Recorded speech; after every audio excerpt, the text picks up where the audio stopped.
Genesis chapter 9, as we continue our look at the book of Genesis. The first words of the Bible are, "In the beginning, God created the heavens and the earth." And the book of Genesis introduces us to a good and powerful God who is responsible for a good and harmonious creation. But Genesis also provides an account of the fall of humanity as sin entered the world with devastating results. Genesis 3 and the chapters that follow depict sin's reverberating consequences, murderous escalation, willful proliferation, and finally, utter destructiveness in the story of the flood. And that is what sin does. That is where sin leads. Sin tends to grow worse and worse, causing greater and greater destruction. But with Noah, we are introduced to another possibility. Because in Noah's story, we discover an alternative to sin's escalation and destructiveness. And that alternative is grace. A grace that saves. A grace that provides even in a fallen and broken world. And following the deliverance of Noah and his family, we discover a world of grace's promise. In Genesis chapter 9, we pick up this morning in verses 8 through 17, where we're told, "Then God spoke to Noah and to his sons with him, saying, Now behold, I myself do establish my covenant with you and with your descendants after you, and with every living creature that is with you, the birds, the cattle, and every beast of the earth with you, of all that comes out of the ark, even every beast of the earth. I establish my covenant with you, and all flesh shall never again be cut off by the water of the flood, neither shall there again be a flood to destroy the earth. God said, This is the sign of the covenant which I am making between me and you and every living creature that is with you for all successive generations. I set my bow in the cloud. It shall be a sign of a covenant between me and the earth. It shall come about when I bring a cloud over the earth, that the bow will be seen in the cloud. And I will remember my covenant, which is between me and you and every living creature of all flesh.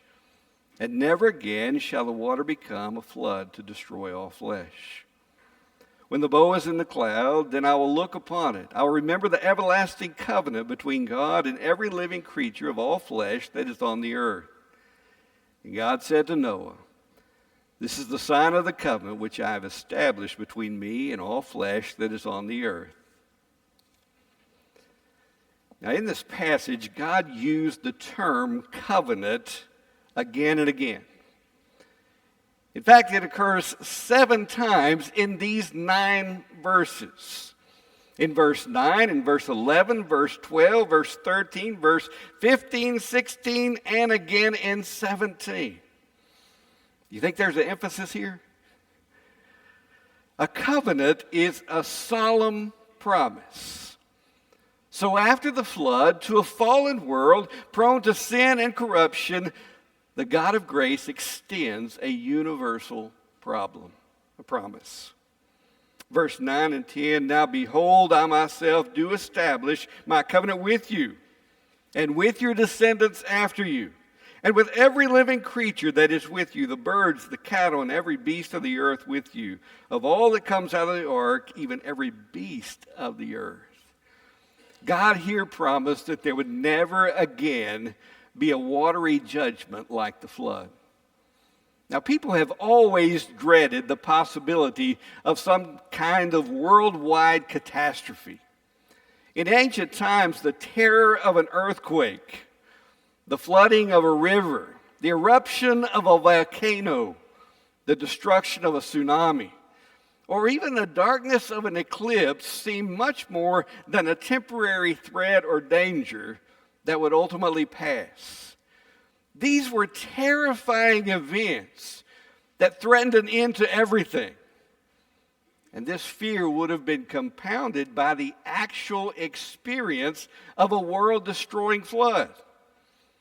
Under such catastrophic threat and unmitigated danger, people would likely grovel in anxiety and hopelessness of what seemed to be an utterly hostile earth. But God the Creator is also God the Sustainer, who promised not to destroy the world in such a way again. So in this covenant, God's promise is spoken to all people. Do you notice that in verse 9?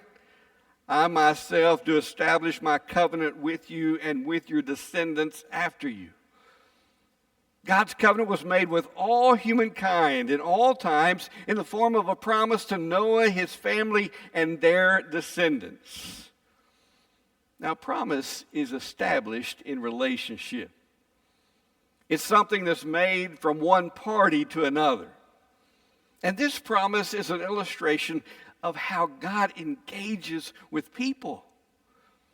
God commits himself. God gives his word.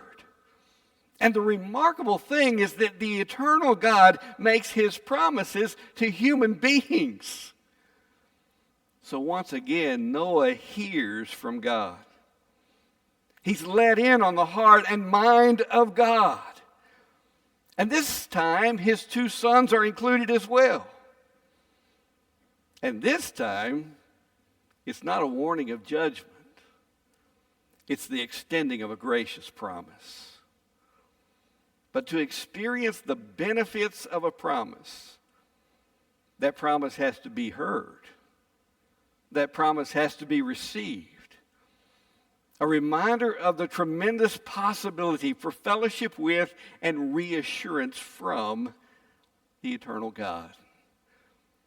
God invites us into relationship. God speaks his words and promises to us. God provides for us, extending to us reassurance of his good intentions. But God's promises is not for our good alone. God's promise encompasses all creation. Verse 10 says, and with every living creature that is with you, the birds, the cattle, every beast of the earth with you, all that comes out of the ark, even every beast of the earth. This covenant is God's gracious provision for all creation. A reminder that God cares about everyone and every created thing. As a result, this promise involves all creation. So that compelled Walter Brueggemann to write in his Old Testament commentary, this majestic statement about covenant includes not only humankind, but the whole creation. God makes an irreversible commitment that the post-flood, post-chaos situation is decisively different. In extraordinary resolve, God now says, never again. I like that. Never again. Here God demonstrates his grace by establishing his covenant through a universal promise. And the God of grace extends a merciful promise. This merciful promise is initiated by God. In verses 8 and 9, God takes the initiative. And in verse 11, God makes the promise when he says, I establish my covenant with you, and all flesh shall never again be cut off by the water of the flood. Neither shall there again be a flood to destroy the earth. By his grace, God takes the initiative to reassure those who will hear. You see, this covenant was not a response to Noah's concerns or pleas, but a preemptive act of grace on God's part. Noah did not initiate this covenant. He did not enter into it. He didn't even do anything to uphold it. This covenant was of God from start to finish. It's a reminder that our grounds for hope is not in ourselves or in the condition of our world, but is always and only in the mercy of our God. The anxieties of the ancient world were met by God's covenant promise. What anxieties do you have this morning? What fears weigh you down, burden your spirit, and test your strength? Are you concerned about global catastrophes like meteors hitting the earth? Worldwide conflicts and the threat of nuclear annihilation? Moral decline, economic disaster, family tensions, social or political upheaval, the election? Anybody a little concerned there? No, God's covenant in Genesis 9 reminds us that the God of mercy takes the initiative to meet our needs and to alleviate our fears. God's merciful promise is undeserved by us as well. In verse 11, God said to Noah, I established my covenant with you.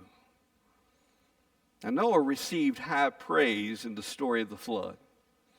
His character was radically different from the wickedness and corruption that was so prevalent around him. He was described as righteous and blameless.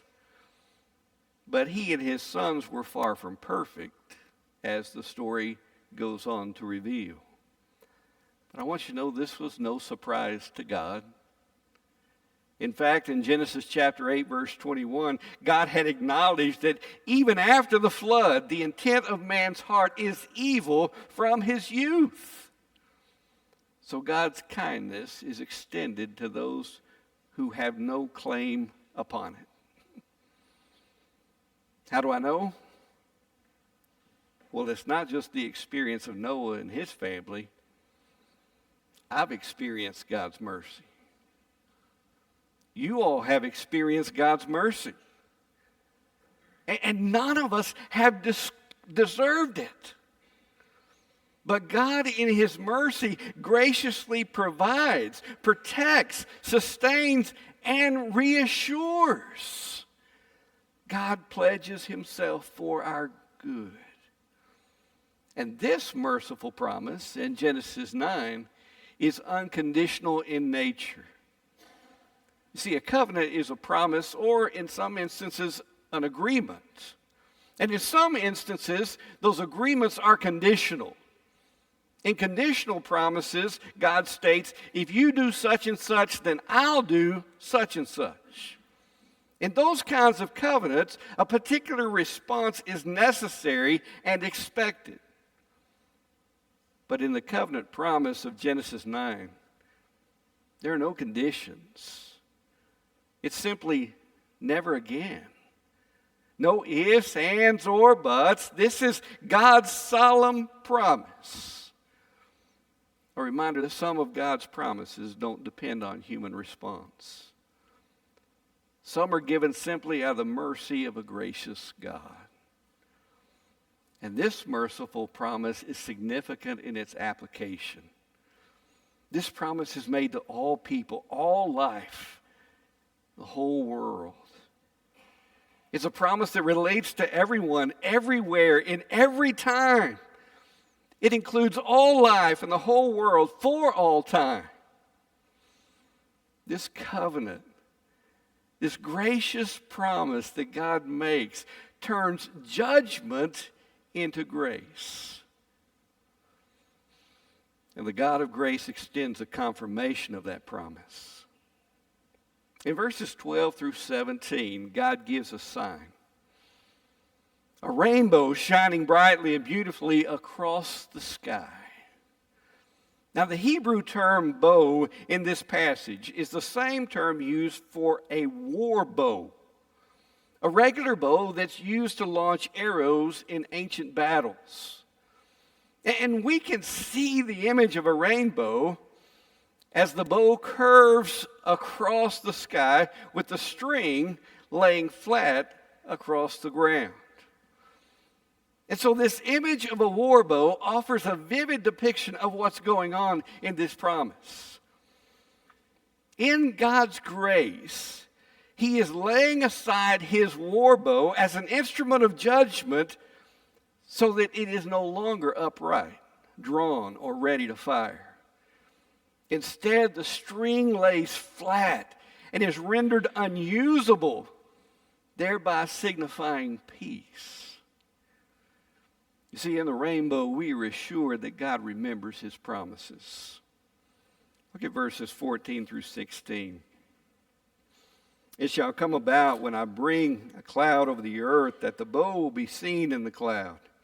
And I will remember my covenant, which is between me and you and every living creature of all flesh. And never again shall the water become a flood to destroy all flesh. When the bow is in the cloud, then I will look upon it to remember the everlasting covenant between God and every living creature of all flesh that is on the earth. The Bible depicts a God who remembers, a God who is always and forever faithful to his covenant promises. God doesn't forget. And God's remembering is an act of gracious engagement with us. God is preoccupied with the good of creation, and he takes no pleasure in its destruction. So here God promises an alternative and is forever faithful to that promise. You know, there are times in life when we are sad, when we are dejected, when we are out of sorts with God, with others, and at times even ourselves. We may be going through some kind of upheaval. And the chaos at times can seem to threaten to engulf us. This world has much that can bring sudden upheaval, throw our lives into unanticipated turmoil, and create an unimagined sense of uncertainty. But the rainbow is a sign of God's covenant faithfulness and a promise made by God's eternal goodness, a goodness that does not fail. And as such, God reassures us with his promises. Look at verses 12 and 13. God said, "This is the sign of the covenant which I am making between me and you and every living creature that is with you for all successive generations. I set my bow in the cloud, and it shall be a sign of a covenant between me and the earth." In the flood, God had judged sin. And in a warlike act, God had brought about its destruction. But God also graciously saved, established peace, and made a covenant with and given a sign to the survivors. I don't know about you, but there are times in life when I stand in great need of a rainbow. I need that reminder of God's presence and that reassurance of God's promises. It's in those times that God reassures us again and again. You know, after the flood, every time the rain began, the lightning lit up the sky and the thunder boomed, the people might have panicked. They might have thought, "Here we go again," if they had not heard of the promise of God and been given the sign of the rainbow. A sign that would have brought hope and reassurance even in the darkest days. God's promises accompany us, reassure us, and they help us hold on through the storms, the uncertainty, and the chaos of our lives. And if we suppose that God has given us up to catastrophe, that God has or will let us down, there's some satisfaction in reading about this sign and recognizing that without the cloud, without the rain, without the storms, there can be no rainbow. And it's reassuring that no storm is permanent, but will one day give place to sunshine, calm, and peace. We live in a fallen world. A world of sin, world of death, world of loss and destruction. We live in a world in which evil has not been eradicated. Rain still falls, storms still roar, waters still rise. but grace's promise is given. And that's the significance of the rainbow. The God who rules over all creation has turned to us in mercy.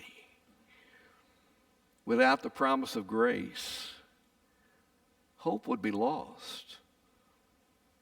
We would be living in overwhelming stress, endless uncertainty, consuming anxiety, and growing panic. And actually, that's where many people live today. Many report persistent feelings of sadness, anxiety, and helplessness. But the Bible points us to grace. And anyone who knows grace's promise can live with hope. Because the rainbow is a sign, not of tolerance, not of diversity, and certainly not of pride. The rainbow is a sign of mercy, of God's mercy to a people in desperate need. In a world of uncertainty and unpredictability, a world that can cause fear and anxiety to rise, we are invited to return again and again to take refuge in God's gracious promises. A God who is faithful, a God who is compassionate, a God who longs to show mercy. This morning, do you know God's grace? You know, God's greatest promise is offered in the provision of salvation and security in Christ Jesus to all who believe. And perhaps this morning, God is leading you to embrace His gracious promise in faith. To say, God, I'm tired of living on my own. I'm tired of living independent from you. I'm tired of trying to navigate this in my own strength. God, I need the help that comes from you and the mercy you provide. I need you to uphold me. I need you to strengthen me. I need you to save me. And perhaps this morning God is leading you to call out to Him for the first time, acknowledging your need and throwing yourself on His grace. Or perhaps you're here this morning and you're living in turmoil.